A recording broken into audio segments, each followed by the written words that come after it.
What's up? I'm Fletcher from Pennywise. I play guitar, or I try to play guitar sometimes.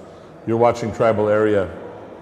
Turn it up, go full screen, stay tuned. To all my friends, past and past and beyond, especially those who wrong with us too long. Life is the most precious thing you can lose. Let's go. While you were here, the fun was never ending. Life a minute was from the beginning. This is the permanent one for you.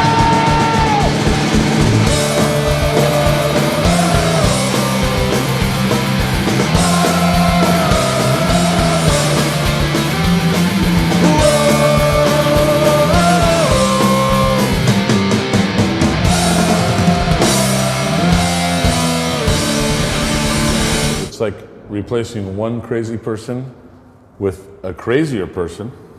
Obviously, like 20 years in a band with 4 guys, you don't want to replace the lead singer, you know? It's usually the most important guy in the band, but I think for Pennywise, we've always tried to make it not about the singer or the guitar player or the bass player or the drummer. We try to make it about the fans and the band together.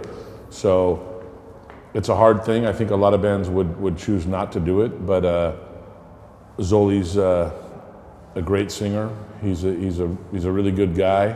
He's the guy that Jim actually wanted to replace him. He said, hey, if I have one pick, it's Zoli. So I mean, Jim left because he wanted to leave. We didn't want him to go. We're not stoked about him leaving, but we're stoked that Zoli's here and that he wants to give 110% every day. It's fun, and Zoli believes in the message, and he wants to continue, the message of Pennywise. So for us, it's a really cool thing. Wait up! I'm moving away. Trying to get up. Trying to find a way inside. Wait up! Looking for another way. Trying to get up. Trying to find a way inside. Wait up! Another way. Trying to get up. Trying to find a way inside. You can make it out this time. Wait up! It's going to be different, of course. I think over the last maybe 8 years, the old school, like the faster, more hardcore Pennywise, has kind of mellowed out a little bit because certain people in the band didn't want to go so fast and so hard. I guess that would be Jim I'm talking about, maybe mellowing out a little bit. But with Zoli, we can get back to that, and so it's going to be different. I mean, you have kind of a mixture, but it's more open. When you're in a band with people for 20 years, you don't want to talk anymore. Everything's a fucking argument. So you have a situation where you don't want to tell him about this, or he doesn't want to tell you about this because it's going to make a fight, and then this is going to be miserable. And with Zoli, you can tell him, hey, that's really bad. That part you just wrote, it's horrible. And the lyrics are bad too. You can say it right away, and then we can move on. So it's a lot more open for making the song the best it could be. It's very fresh. It feels like 15 years ago. I mean, we probably have 45 songs already, but we'll narrow it down to about 12 songs. Well, no one buys records anymore. They only buy t-shirts and come to concerts. So for us, it's more important to make the best album that we could make. So there's not a time frame. I mean, we were thinking about before Christmas, but maybe it's going to come after Christmas. We're going to keep working on songs, so we're not sure what label. Probably we go to Epitaph, back to Epitaph. Our last record we did with MySpace and Epitaph. We gave it away free, 550,000 copies, I think, free. So of course we made no money, and we sold no records. Tonight we'll ride. I'll get the forces so far. Hey, the time to be my way. You should know better than to fuck with me. Tonight we'll ride. I'll get the forces so far. Hey, you can't get out of my way. 'Cause I'm not gonna fade away. Growing up in the 80s punk rock scene, yeah, it's totally different from the punk rock scene now. Now punk rock is already out there. It's like anything else, rap or metal, it's all been done, so there's nothing really fresh happening.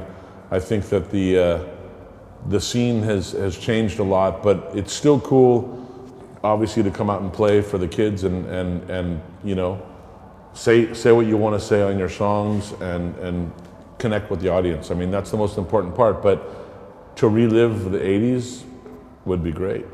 I grew up in Hermosa Beach, California, and that's where Black Flag was started, the Circle Jerks, the Germs, the Descendants, Red Cross. I mean, some of the best punk bands in the world of all time were created in that town. It's like 2 square kilometers, you know? It's a very small town.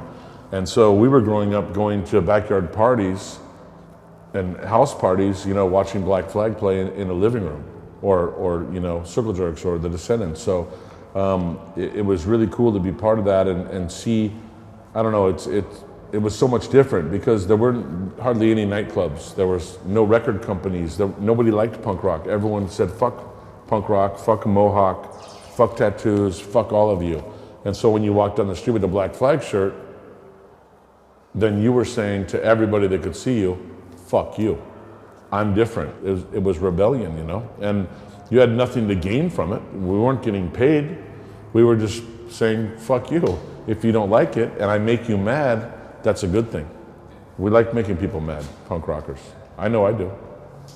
And now it's like legitimate, you know, bands like Green Day and you know, Offspring and, you know, some of the biggest bands in the world are punk rock bands. You know, Nirvana, and people have to take it serious now. Before it was fuck you and your bad haircut, get out. And now it's like, oh, wow, they sold 18 million records. I think we better talk about printing some t-shirts for those guys.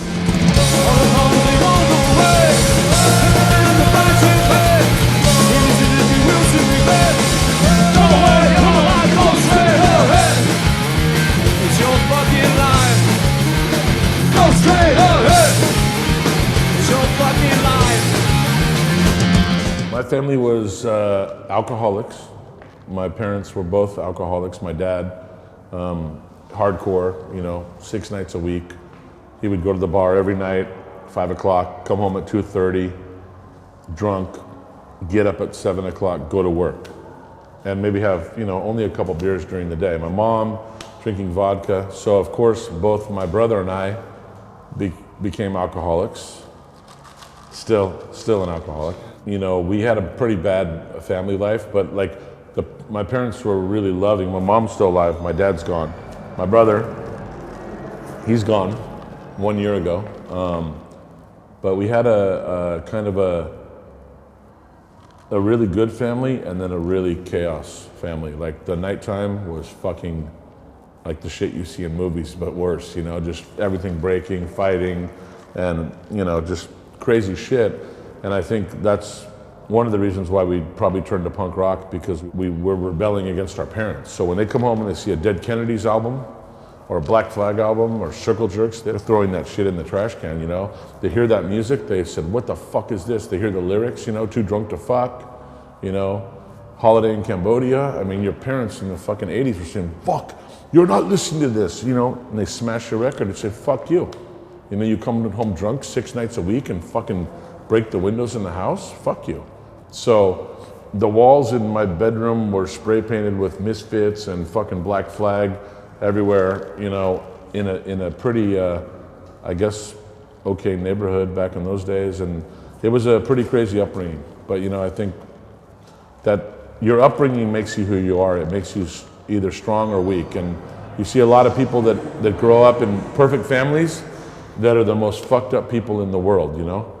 And they have no personality. I mean, I thank God for my dad being a fucking drunken asshole, because it made me who I am. In the end, you know, it all works out. Society, we all know there's something wrong, and we know that all along. Society, you think there's no one else till they put you on the shelf. Society, we ain't got to stand in line, nothing but for you to mind.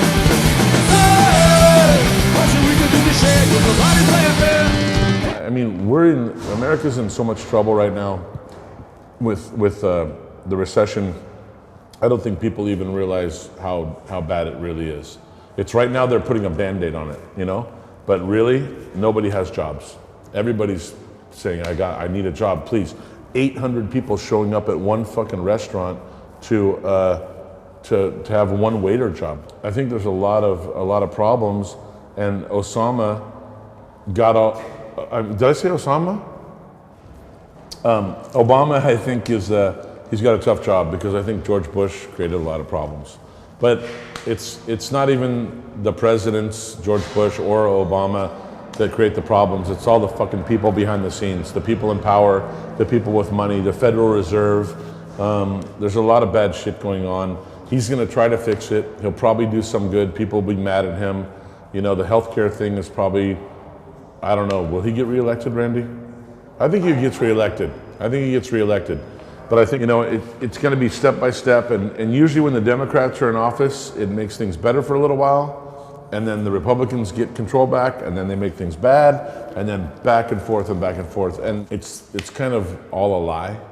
I like the independent party. I think America needs independent party leaders, green leaders, whatever, you know, and they get laughed away. Like people just never even fucking take it serious. And the American government won't allow them to even participate in the debates and, you know, whatever. But I think Obama's good for, you know, for the world to see that America can at least elect a black leader, you know? So, you know, if McCain was in office, we probably would have bombed everything, and then he would have had a heart attack, and then who would have been the vice president? Sarah Palin? Fuck! Sarah Palin, oh my God. I didn't even think about it. We would have been fucked. So yeah, it's a good thing. Obama's a good thing. Sarah Palin, president of the fucking United States? You fucking kidding me, Olaf? Jesus Christ, help me.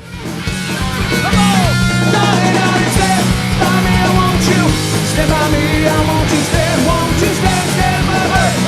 Naughty, naughty, stand by me, I want you. Stand by me, I want you stand, won't you stand, won't you? Hey, hey, hey, hey, hey, hey, hey, hey, hey, hey, hey, hey, hey. You kind of got to go with what you have available. Always a lot of ice, and then half vodka or whatever liquor. And then tonight, this is Powerade, red, this much, and then orange juice. So this is like a poor man's version of tequila sunrise, in a way, right? But I think ouzo on the rocks with a little bit of water, that's the shit. Dangerous. You'd never want me to ever drink that with you. I would definitely bite you, for sure. There's a lot of stories. I remember all of them. The other night, I got pretty pissed. I mean, I could talk about the stairwell here when I threw up in Markthalle, and I destroyed the first band's equipment because no one was dancing. And then I went out, and I was so drunk I couldn't play my guitar, so I smashed it, and they gave me my other guitar, and then I smashed that, and then he fixed the first guitar, and then I smashed that again, and this was maybe 3 songs. And then I got the fire extinguisher from the backstage, and I squirted the whole fucking crowd down and drove them out the door, 1,000 people out the door, and they took their t-shirts back and they wanted a refund. I think we sold 1 t-shirt, and they fucking left, and they fucking said, fuck Pennywise. And the next year, sold out. So, I don't know. The other night I was pretty drunk at a NoFX show in America. I got in a fight with, for starting a mosh pit because they didn't want any moshing, making a live television broadcast. They handcuffed me. I fought them though. I got out. I went home. I sat on my mom's roommate who was sleeping on the couch. I forgot she was sleeping over. So I sat on the old lady, and I'm only about, what, how many kilos? Like 160 kilos, right? How big? A lot of kilos, 320 pounds. I sat on the old lady's head, and then I fell on the floor, and I threw up all over the floor. And then I made my girlfriend bring all the frozen food from the refrigerator, so put it down my pants and pack it around my body to try to wake up because I thought I had been drugged. And then I went in the shower, and I ripped the shower rod curtain down, and I was in there, and then I was naked and stumbling through the halls, and my mom came out, 74, with her walker. What's going on? Just naked, you know, fat, naked, drunk man throwing up and just fucked up. That was like 5 days ago, so I don't know. I remember that one. And the next morning I woke up, I was fine. I said, shit, let's drink some vodka.